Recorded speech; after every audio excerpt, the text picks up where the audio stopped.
All right, so if there was ever a masterclass on building a company that actually changes the world, it would have to be Y Combinator's How to Start a Startup lecture series. Seriously, it's like the collected wisdom of every Silicon Valley giant you can think of. And today, we're going to boil that entire playbook down for you. So let's just start with this gem from YC co-founder Paul Graham, because it perfectly captures the kind of thinking you need. Look for ideas that seem like toys. I mean, really think about that for a second. Facebook? It was just a silly way for college kids to see who was in their classes. Airbnb started with renting out air mattresses on the floor. The biggest, most world-changing ideas, they almost always start out looking like something you can just dismiss. And that's their superpower, right? That's how they get to grow without anyone noticing. So yeah, what we're talking about here is pretty much the definitive playbook for anyone wanting to build a company today. This is the roadmap, straight from the people who actually did it. And look, we're taking more than 20 hours of these incredible lectures from guys like Sam Altman, Peter Thiel, Mark Andreessen, and we're squeezing all the most important lessons into the next few minutes. This is the pure concentrated formula for getting from 0 to 1. Okay, first things first. Before you even think about writing a line of code or designing a logo, you have to nail the foundation. And that foundation rests on two and only two pillars, the idea and the team. Get these right, you've got a shot. Get them wrong, and honestly, you're sunk before you've even started. I love this because it just completely busts the most common myths out there. The YC reality is the best ideas usually sound kind of bad or at least a little weird at first. And you don't build it for everybody. No, you start with a super small market, a niche that you can absolutely dominate. And this last one is critical. Sam Altman really hammers this home. Trying to go it alone is just a terrible idea. A great co-founder isn't just nice to have, it's a massive, massive advantage. So what do you even look for in a co-founder? Well, the playbook is pretty clear on this. You need someone who is relentlessly resourceful. You know, the kind of person who just figures things out no matter what. They have to be tough and calm because, let's face it, startups are just one crisis after another. They got to be a doer, not just a talker. And you know, ideally, it's someone you already know really well. Because that relationship, it's going to be tested more than you can possibly imagine. Okay, so you've got the idea and the team locked in. Now you get to the real heart of a startup, the engine. This is the part that literally never, ever stops. The cycle of building your product and getting it in front of the people who might actually use it. And this right here, this is that engine. YC preaches this incredibly simple but powerful loop. Step 1, go talk to your users. Step 2, build an MVP, a minimum viable product, just the most basic, bare bones version of your idea.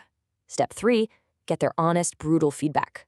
And step 4, iterate, change it, make it better. And then you do it all over again, and again, and again, getting faster each time. And this quote just says it all, doesn't it? You can't just lock yourself in a room and invent the perfect product. It's impossible. Your first idea, your first version, it's almost guaranteed to be wrong in some important way. The whole point is that your users, and only your users, have the answers. And the only way to get those answers is to ship the product, listen to what they say, and be ready to change everything. Okay, so you've done it. You've built something that a small group of people absolutely loves. That's amazing. But now what? How do you find more of them? Well, let's talk about building the growth machine.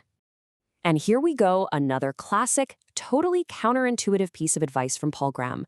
In the very beginning, the key to growing isn't some clever marketing hack or automated system. No, it's doing things that are completely manual, things that seem inefficient, things that absolutely do not scale. Because that's how you create an experience that your first users will fall in love with and tell all their friends about. So what does that actually look like in the real world? Well, it means you literally hunt down your first 100 users one by one and personally invite them. It means the founders, you, are writing personal welcome emails. You're the one answering support calls. You're creating this tiny core group of superfans through sheer force of will, because those superfans, they become your marketing department. All right, all of this, it leads us to the final and maybe the most crucial piece of this whole puzzle. Because beyond all the tactics and strategies, there's a specific mindset, a way of thinking that really defines the great founders. And, well, there's no better way to kick this off than with this quote from Peter Thiel. It's designed to be provocative, right? Competition is for losers. Now, when he says this, he's not saying you shouldn't have competitors. No, he's making a much, much bigger point about what your actual goal should be. And here's the crucial clarification. Thiel's idea of a monopoly has nothing to do with being a predatory, evil corporation. It's about creating something so uniquely good, like 10 times better, at solving one specific problem for one specific group of people that you basically escape competition altogether. The goal isn't to be a little bit better than the next guy, it's to be completely different.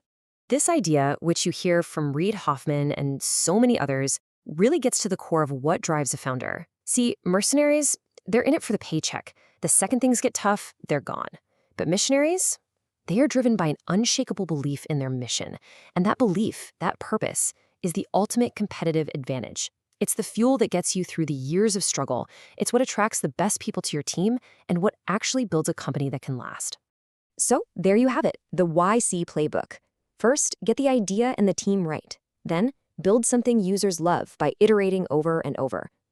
Grow early on by doing things that just don't scale. And through it all, have the mindset of a missionary who's trying to create a category of their own. The playbook is written. The only question left is, what problem are you going to solve?